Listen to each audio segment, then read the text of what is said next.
evidence shows there is a direct link between informal employment and poverty and the lack of decent work. Majority of the workers in the developing countries are in the informal economy and their numbers are increasing. Moving people out of informality is a very difficult issue. In fact, many countries try various measures, but if we take measures in a isolated manners, it doesn't succeed. So therefore, ILO has come up with a recent guidelines which specifies use of an integrated approach for moving people from informal to formal economy.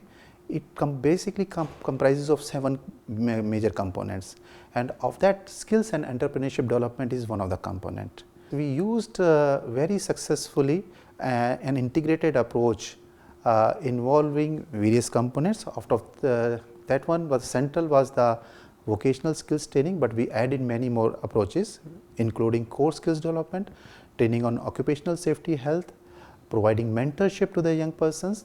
Then we also involve social partners and the local governments in forming, in having a social dialogue at the local level, at the community level, to make them aware of their rights, how they can register their businesses and other things. So with using this kind of an integrated approach, we were highly successful in Zimbabwe and able to move more than 75% of the beneficiaries who were covered in the program from the informal employment to the formal employment.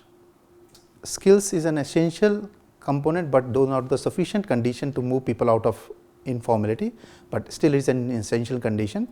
And the critical challenge is what we found in a typical developing country which we faced is that first is the lack of policy coherence. Particularly for the informal economy, the importance is the coherence with the poverty reduction strategies or some of the sectoral strategy for the rural areas or for the informal sectors.